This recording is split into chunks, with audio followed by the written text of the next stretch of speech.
പറയുന്നു. ഇതൊക്കെ നിന്നെ പഠിപ്പിച്ചത് ചത്തുപോയ നിന്റെ അമ്മയായിരിക്കും. ദേ, എന്റെ അമ്മ എന്തെങ്കിലും പറഞ്ഞിട്ടുണ്ടല്ലോ. പറഞ്ഞ എന്ത് ചെയ്യും? എന്ത് ചെയ്യുമെന്ന്? ദേ, ചെയ്ത തെറ്റിന് ഞാൻ ക്ഷമ പറഞ്ഞു കഴിഞ്ഞു. ഇനി ആരും എന്റെ മേളിൽ തട്ടിക്കയറേണ്ട കാര്യമില്ല. നീ ഒരു ക്ഷമ പറഞ്ഞുകൊണ്ട് ഈ പ്രശ്നം പരിഹരിക്കുമടി.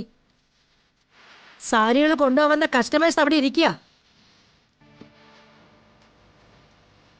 നിനക്ക് കുട്ടികളെ നടത്താനുള്ള സ്ഥലമല്ല ചെമ്പകമംഗലം തറവാട്. നിന്റെ അഹങ്കാരത്തിനുള്ള ശിക്ഷ നിനക്ക് തന്നേ മതിയാവും. അമ്മേ,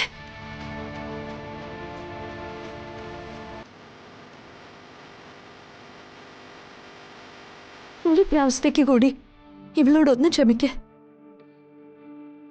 എനിക്ക് വേണ്ടി.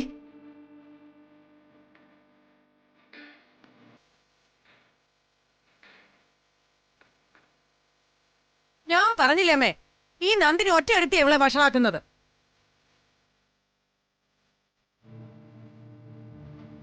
ചെയ്തത് തെറ്റാണെന്ന് അറിഞ്ഞിട്ടും അതിന്റെ കുറ്റബോധം നോക്കാനുള്ള മുഖത്ത്. ഇവളെ അല്ലേ തല്ലേണ്ടത്. ഇവളെ ഇങ്ങനെ വളർത്തി വിട്ട് ഇവളുടെ മാതാപിതാക്കളെയാ. നിങ്ങൾ ആരും തെറ്റ് ചെയ്യാത്തവരാണോ? ചെയ്യുന്ന തെറ്റുകൾക്കെല്ലാം നിങ്ങൾ ശിക്ഷ അനുഭവിച്ചിട്ടുണ്ടോ? ചെയ്ത തെറ്റിന് ശിക്ഷ അനുഭവിച്ചാലേ നീ സ്വയം തിരുത്തുന്ന എനിക്കിപ്പോ മനസ്സിലായടി.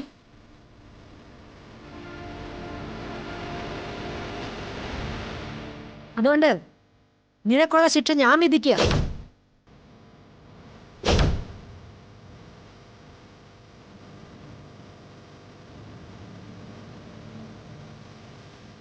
നീ നശിപ്പിച്ച ഈ സാരിക്ക് പകരം കസ്റ്റമർക്ക് കൊടുക്കാനുള്ള സാരിയിൽ നീ മ്യൂറൽ പെയിന്റ് ചെയ്യണം.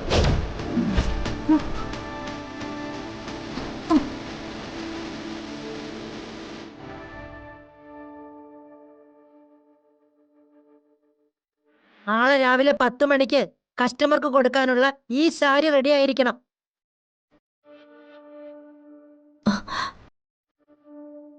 അതിനിവൾക്ക് വരയ്ക്കാൻ അറിയണ്ടേ അമ്മേ? വരയ്ക്കാൻ അറിയാമോ ഇല്ലയോന്നൊന്നും എനിക്കറിയേണ്ട കാര്യമില്ല. നാളെ രാവിലെ 10 മണിക്ക് മുമ്പ് ഇവൾ തന്നെ ഈ സാരി ഡിസൈൻ ചെയ്ത് റെഡിയാക്കിയിരിക്കണം. ഈ വീട്ടിലെ ഒരാൾ പോലും ഇവളെ സഹായിക്കാൻ പാടില്ല. ഞാനീ പറയുന്നത് നന്ദിനോട് കൂടിയാ. ദാ പിടിക്കാൻ.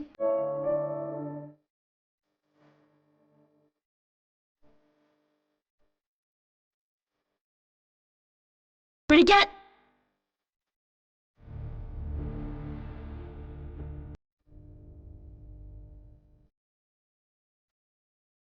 നാളെ രാവിലെ ഈ സാരി റെഡിയാക്കിയില്ലെങ്കിൽ നീ ഈ വീട്ടിൽ നിന്ന് തിരിച്ചു പോകാൻ റെഡി ആയിക്കോ. നീ എവിടുന്ന് വന്നോ അങ്ങോട്ടേക്ക്.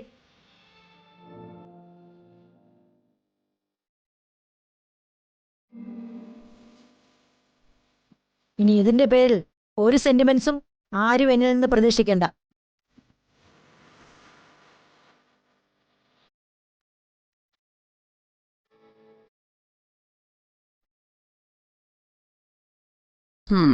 വാ മരതി.